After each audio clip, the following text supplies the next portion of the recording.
Ma'am, I'm going to need to see some ID, unless you want this to go a different way. The voice wasn't loud, but it didn't need to be. It carried the weight of a badge and the arrogance of someone used to never being questioned. Cassandra Reed had been jogging for 13 minutes and 24 seconds. She always timed it, same road, same stretch of clean tree-lined sidewalks in Bellewood Heights. She wore a red tank top, white earbuds, and shoes she saved up for. Nothing unusual. Until a cruiser slowed beside her. Sergeant Mark Brenner stepped out, one hand on his belt, the other already writing her in his mind. He didn't know who she was, didn't care, and in 90 seconds, he'd make the biggest mistake of his career. Thank you for being here. Sometimes, the smallest moments carry the greatest meaning. Today's story is one of those, quiet, powerful, and worth remembering. If it touches your heart, feel free to share your thoughts in the comments. And if you'd like more stories like this, you're warmly invited to subscribe and tap the bell so you won't miss the next one. Now let's take a closer look at what really happened. Bellewood Heights, Ohio, a place where fences are white, grass is trimmed, and danger feels like something that happens somewhere else. It was just before noon, the sun high over the rooftops, casting sharp shadows along the cul-de-sac. Flags fluttered on porches, lawns were manicured. Joggers kept to their routes like clockwork. A UPS driver waved at a kid on a scooter. On the surface, everything was normal. But not in Sergeant Mark Brenner's cruiser. He'd been patrolling for almost 2 hours, bored, restless. The same kind of restlessness that comes from too much authority and too few challenges. He didn't expect to see Cassandra Reed. She came into view like any other jogger, mid-40s, confident, athletic. Her steps were smooth, her pace steady. She wore wireless earbuds, nodded faintly to the rhythm of her music, and never once looked toward his vehicle. And that, Brenner thought, was odd. Most people at least acknowledged the police when they passed. A glance, a nod, something. But she ran past a silver Tesla in a driveway, didn't break stride, and kept her eyes forward. He felt a prickle. A gut instinct, he'd later say. But instincts aren't always innocent. He turned the wheel. The patrol car glided up behind her, slowing just enough to match her pace before he flipped on the lights. Just one quick pulse, barely a warning. Cassandra slowed and pulled out one earbud. She didn't look startled, just confused. Something wrong, officer. She was still breathing evenly. A sheen of sweat clung to her skin, but she was calm, grounded. Brenner stepped out. He kept one hand on his belt, not grabbing anything, just making sure it was noticed. Where are you coming from? He asked. She blinked. From home, she said. Just out for a run. He tilted his head. Where's home?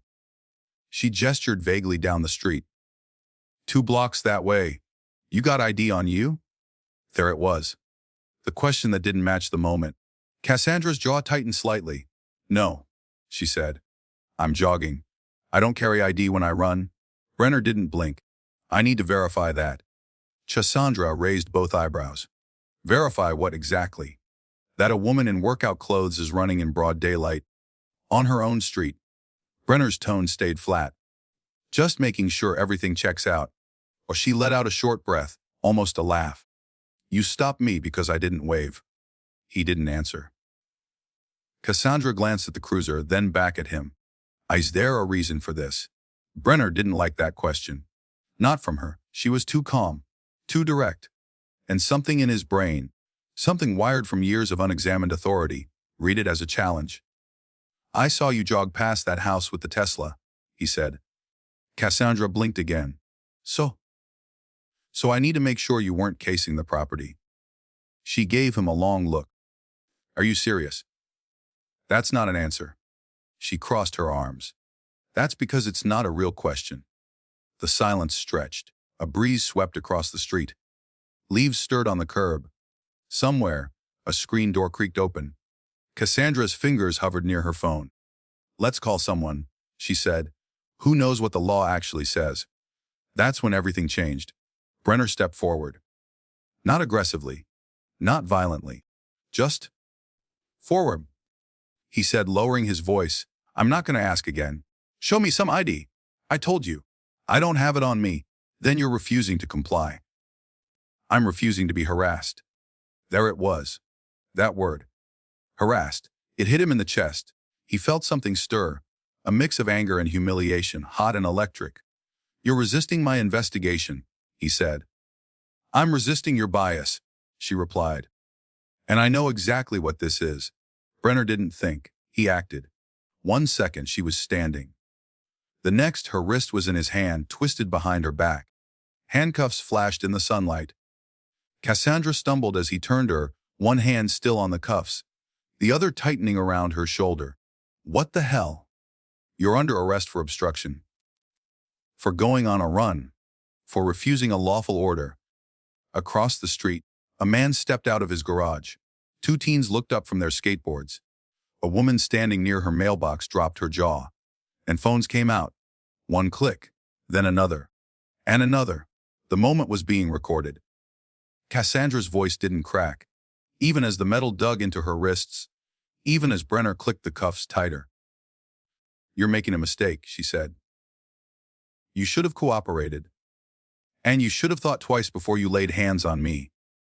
Brenner keyed his radio. "Dispatch, I have a 1015, female suspect, refused to ID, requesting transport." His voice was calm, clinical, like he was reading off a checklist. But his hands were shaking. He just didn't know it yet. Brenner stood tall. At least he tried to. Cassandra Reed was now sitting on the curb, cuffed, still in her workout clothes. Still calm, but the look in her eyes, it was colder than steel. Across the street, neighbors had gathered. Quietly at first, stepping out onto porches, watching from behind hedges. But word spreads fast in neighborhoods like Bellewood Heights. One man across the road had his phone up, steady, recording, no commentary, just holding the lens on Brenner and the woman he just handcuffed for jogging. A voice broke through the scene. "Excuse me, officer." Brenner turned. A man mid-50s, wearing a gray blazer over a dress shirt, was walking toward him. Calm, but focused. He looked like someone used to being listened to. "What exactly is going on here?" "Sir, please stand back," Brenner said quickly. The man stopped but didn't back off. He looked from Cassandra to the cuffs to Brenner's badge. "I said," he repeated, "what's happening?" "She was being uncooperative?" Brenner said. "Uncooperative." Cassandra exhaled, sharply but controlled. "He stopped me for jogging. Asked for ID. I told him I wasn't carrying one. He arrested me." The man narrowed his eyes. "That's it?" "She refused to comply with an investigation," Brenner repeated. The man blinked. "An investigation into what? Exactly?" That was the moment Brenner felt it. The shift. The way this man wasn't afraid of him. The way the neighbors were no longer quiet. A new sound entered the scene. Low, smooth. The sound of a black SUV turning the corner. It rolled up slow but confident. Tinted windows. No plates. Federal. Brenner's stomach tensed. The SUV parked. The door opened. And out stepped Captain Elijah Briggs, Brenner's commanding officer. The captain's face was calm, but his eyes weren't. They scanned the scene, took in Cassandra on the curb, the phone cameras, the blazer-wearing man, and finally, Brenner. The street went still. Captain Briggs took 2 steps forward. "Sergeant," he said, his voice sharp as a blade. "Uncuff her." Brenner blinked. "Sir, she, now." The word hit like a slap. "But sir." Briggs took another step forward. "Do you even know who that is?" Brenner hesitated. For the first time he hesitated. He looked at Cassandra, then back at his captain. "I asked you a question." "No, sir," Brenner muttered. Briggs turned toward her, his voice softening. "Ma'am, are you hurt?" Cassandra shook her head slowly. "Not physically." Briggs turned back. His face hardened. "Do you understand who you just put in handcuffs?" Silence. "She refused to. She didn't have to show you anything." The wind shifted. A flag above the garage across the street rippled. The phone cameras were still up. Brenner could feel them watching, recording. Cassandra stood. Straight. Controlled. And then she said the words that tore through the street like thunder. "My name is Chief Cassandra Reed." Brenner's breath caught. She let it hang in the air. Let it sting. Then, quietly, without raising her voice, she added, "And you just arrested your boss." The words slammed into him. He couldn't move. She was the chief of the Bellewood Police Department. The woman he'd cuffed, judged, humiliated. Brenner felt everything in him begin to sink. His grip loosened. The cuffs came off. Cassandra stepped back. She rubbed her wrists. Red marks were already forming. The man in the blazer was still watching, the neighbors. Silent now. Their expressions unreadable. But their phones didn't waver. Captain Briggs took a breath and turned Brenner, badge and gun. Now. The words landed heavy. Cold. Brenner didn't move at first. Then slowly his hands went to his belt. He unclipped his badge, placed it in Briggs' waiting hand. Then his sidearm. It felt like removing his skin. He looked at Cassandra. She didn't gloat, didn't smile. Her face was unreadable. But her eyes were sharp with something deeper than anger. Disappointment. "You think your badge gives you the right to stop anyone you want," she said. Her voice was calm, clear. "But today, Sergeant, you didn't just stop someone. You exposed yourself." She took one step closer. "You saw someone jogging and decided she didn't belong. That she had something to prove to you. Something to explain. You didn't know who I was. But that's the point." She leaned in just slightly. "If I had been anyone else, would I be standing here now?" Brenner's throat felt tight. He couldn't answer, because they both knew what the answer was. And then she asked the question that stayed with him long after the cameras turned off. "How many others have you done this to?" Sergeant Mark Brenner sat in the front seat of his cruiser. But this time it was parked. Engine off. Badge gone. Gun surrendered. He stared through the windshield, past the manicured hedges and tidy sidewalks. Past the houses that all looked the same. The same neighborhood. But nothing looked the same now. His hands rested on his lap empty. But his fingers still curled slightly, like they remembered the cuffs, like they remembered the mistake. On the sidewalk across the street, Chief Cassandra Reed stood beside Captain Briggs, talking quietly. Her stance was steady, controlled, but there was a fire in her eyes now. Not rage, not vengeance, something else. Conviction. She wasn't just a woman jogging anymore. She was a leader, a symbol. And the neighbors, those same quiet faces who once saw Brenner as a man of the law, were watching her now. Watching her, and remembering him. Brenner looked down at his palms. They didn't shake. But the shame, that was harder to hide. He'd always believed in structure, rules. He thought fairness was about instinct, that you could feel when someone didn't belong. But he hadn't felt anything today. He'd acted on a reflex, a bias, one he never questioned, until it was too late. A year ago, he might have justified it, said she was being difficult, said he had reason to stop her. He would have found the language, the excuses, the polished version of events. But now he couldn't lie to himself. The worst part wasn't the cameras. It wasn't even losing his badge. It was that moment, frozen in his memory, when Cassandra Reed looked at him and asked, "How many others have you done this to?" And he hadn't had an answer, because the answer wasn't zero. His radio was silent now. No calls, no traffic, no background noise, just the weight of silence, and behind it the truth. He didn't stop Cassandra because of her run, or the Tesla, or the earbuds. He stopped her because she didn't flinch. She didn't bow her head, didn't glance nervously at his car. She acted like she belonged, and that, to him, had felt wrong. He watched as Captain Briggs turned and walked toward his vehicle. Cassandra stayed for a moment longer. She glanced up just once and met Brenner's eyes through the windshield. She didn't smile, didn't frown. She just looked, held his gaze, then shook her head once, slowly, and got into her SUV. The taillights disappeared down the street, and just like that she was gone. But the silence she left behind, that stayed. Brenner leaned back in his seat. He let the air fill his lungs, but it didn't feel like breathing. It felt heavy. He was a man who'd believed he was right. Always. He thought his instincts were justice. But today proved something else. Justice isn't instinct. It's restraint. It's humility. It's knowing when you're wrong. And he hadn't known. Not until she looked him in the eye and said the truth aloud. He thought about the others. The stops he'd made. The questions he'd asked. The times he'd let them go and never thought twice.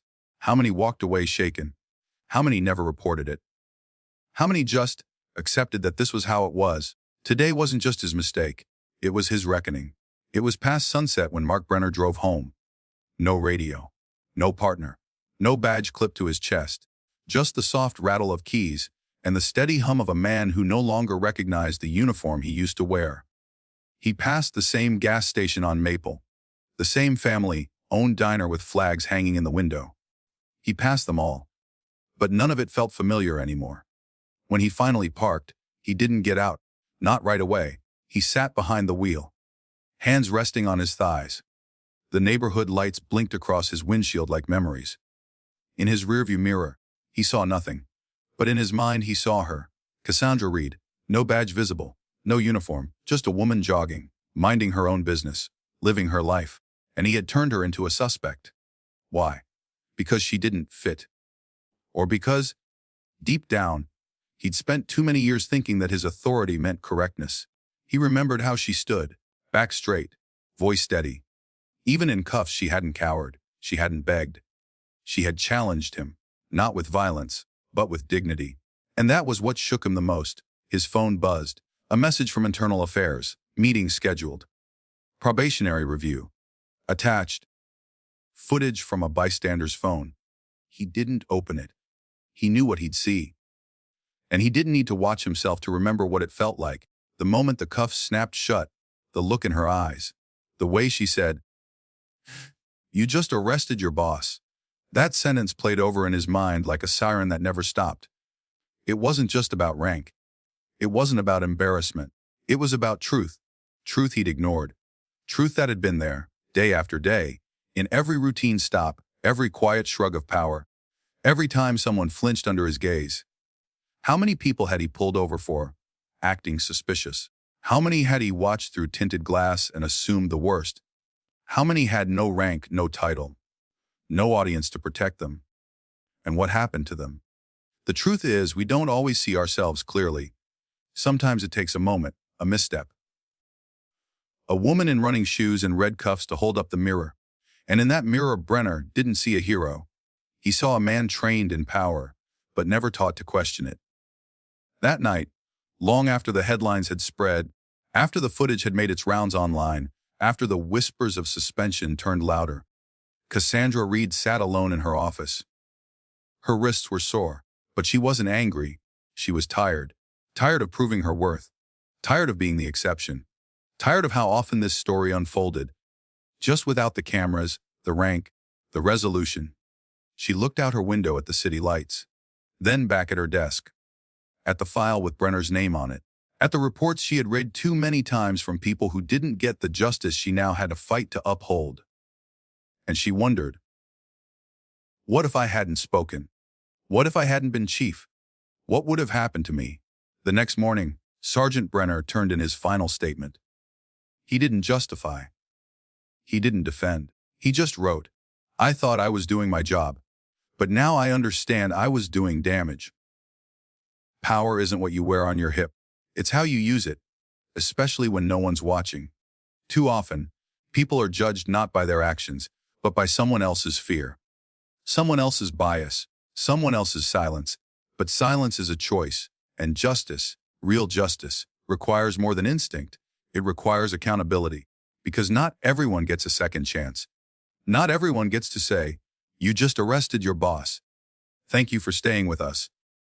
If this story made you pause, made you think, please share your thoughts in the comments below. And if you believe more people should hear stories like this, quiet, powerful, and real, we invite you to subscribe. Tap the bell so you won't miss the next one. Until then, stay aware, stay compassionate, and never assume you know the whole story.